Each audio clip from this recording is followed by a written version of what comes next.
I'm heading to the gym this morning and I know it's not going to be the best workout, but I'm going to go anyway because this is what I do. I work out. I push my body. I challenge and I seek pain. And when I do it, this is part of how I start my day, part of my routine, part of how I clear my mind, part of how I ramp up my day in the right way with momentum. This is part of what I do. And part of my understanding is recognizing from decades and maybe a whole lifetime of being in exercise and in training and is that you're not always going to have those days where you're going to crush it at your training. So today I'm going to go lift weights. I'm going to go do it, and I probably will lift a little lighter, might have some fun, with volume and just new exercises. But I just know that because I've been sleeping, eating, I'm super lean right now, that I'm just not going to be breaking any fucking records today. Like, it doesn't work out like that, and I know that. And that's okay with me because sometimes you go and have a training session, and for me, I might know I'm not going to crush it and break records at the gym, but I might do something for volume. I might make a mind-muscle connection. I might break a record for, like, how many reps I can do, how long I can go past, feeling like I'm in pain or failure. I might make some accomplishments in that area today, which might boost my training in the future, and that's the benefit. It's not about a PR every day. Right? It's not about like bulging through your shirt or pants with muscles that are fully pumped. Like, I think I'm gonna be kind of flat today as far as my body and muscles, but I tried to do a little something, tried to get some carbs in me. I've got a Gatorade with me. I'm doing a little something extra, but honestly, the truth is, for the past few days, and that's why I say past few days, because it hasn't just been one day. You can fuck up on your sleep, you can fuck up on your diet, you can do things imperfectly, and it doesn't crush you. But if you don't sleep that much, like I have been lately, I mean, I'm getting more like 5.5 hours instead of 6.5, 7 hours of sleep. It starts to add up after a few days for me, because you're training, and with my lifestyle and the stuff that I do with work takes a lot out of me. So 5.5 hours day after day after day, give me 3 days of that, and anyone that's lived with me can tell you, like, I start to just diminish. So I just don't expect to be at my best, but I'm trying to do better with sleep, with eating, and I'm not in a bad place today. I know I'm just not at my best, and I'm still going to go to the gym, and I'm going to have some fun with it. I'm going to put less pressure on my workout to be like this killer sort of, I'm not going to go in there like one of those animal pack commercials, or if you remember that, I don't even know if they still exist, but Animal Pack used to have this multivitamin where they basically advertise it with this guy that looks like a fucking monster.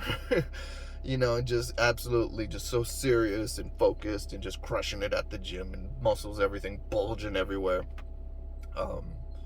So you look like a Hulk, but I'm not going in there feeling like that today, and I know that. I'm gonna just go, and for me, this is just part of what I do for my health, not just physical, but mental.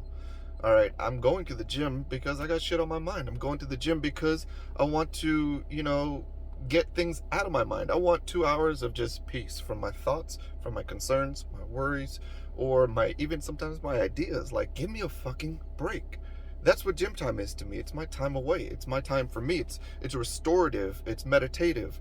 It's, just me with me. And sometimes not even me with me. I'm just like in a totally different place. That's what I love about the gym, and maybe you do too. But just remember that people aren't going to tell you about, like, hey, go fucking just have a bad day at the gym, or go have a bad run. Go do a shitty 20-mile bike ride. Relative to what you do. Like, do something and just know that you're doing it not your best. And those are kind of some examples. Like, you can do 20 miles on a bike and do it hard, or you could just bullshit your way through it.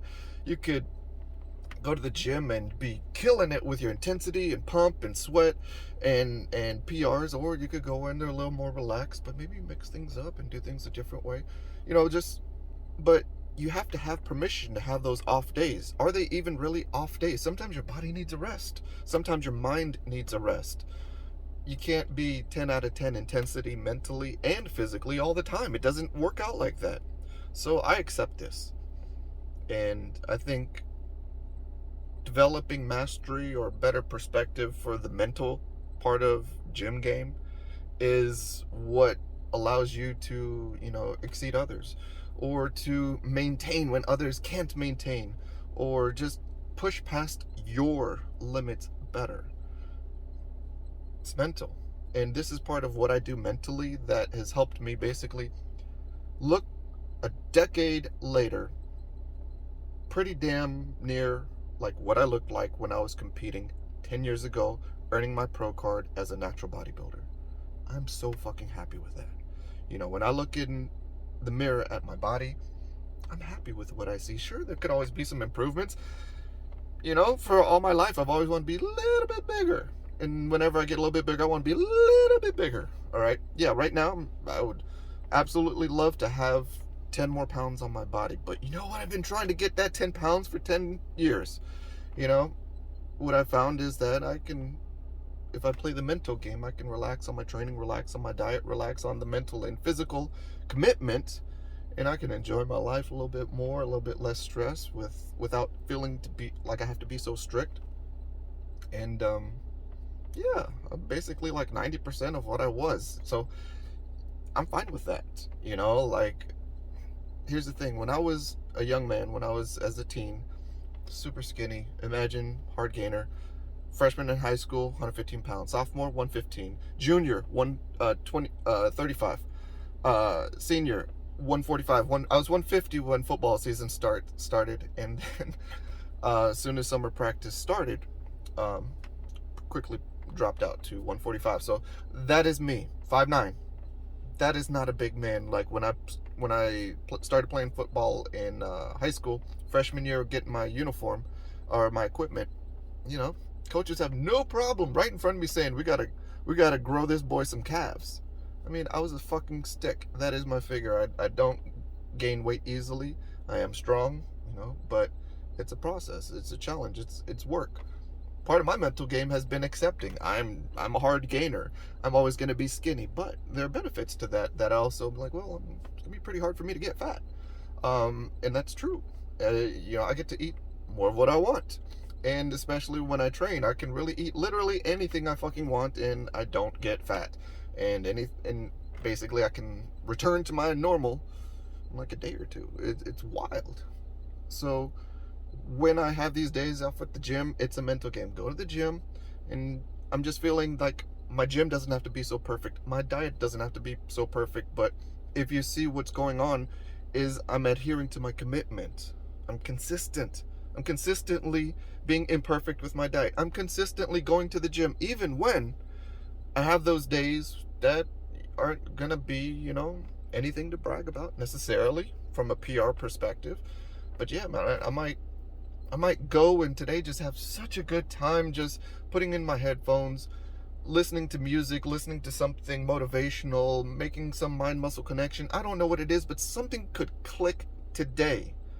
There's an hour and a half, 2 hours of my day that's going to be filled with just me and the weights, me and my whatever trance that I choose to go into today. So I'm going to be committed to doing this. And that's me just taking care of my mind, body, and soul, and just having a commitment. That is what I want people to understand is that I'm going today because that's, part of my identity, part of just what I do. It's my ritual. It's my routine. It's my habit. I want to go to the gym, on my own. It's not an action that's forced. Like I wake up thinking about, let's get to the gym. What do I got to do before I get to go to the gym? That is why I do it in the morning, because otherwise I'd be thinking about it all day, distracted. So I love going to the gym in the morning, and that's part of my routine now. But it's mental. I go, and that makes me eat better. That makes me sleep better, which makes me want to train. So what I've created is this cycle, this positive cycle of behaviors that reinforce the other. I sleep, therefore I wake up and eat. I eat and sleep, therefore I go and train. I train, therefore I must eat right. I train and I eat right, therefore should get the fucking sleep to, make the most of your benefits.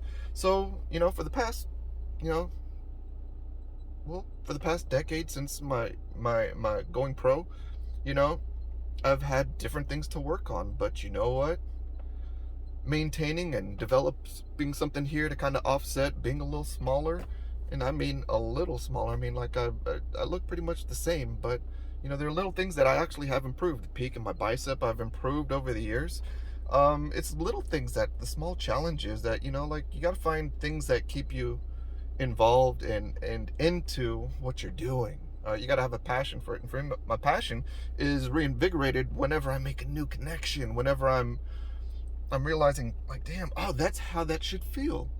Sometimes I realize that, like, if I was always going for PRs, I was missing out on so many lessons, because honestly, I've learned so much from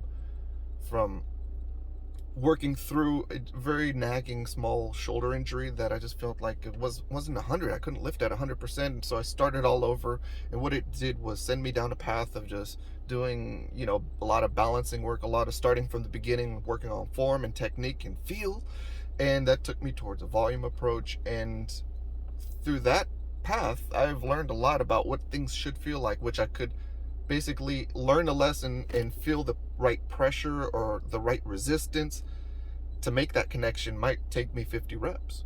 And so I've learned so many lessons at, like, when things have been at like 50 reps or more. I mean, I'll rep out. Now I can do, a set for as long as a song is, 2 songs. I mean, I do some insane shit because I just find new challenges.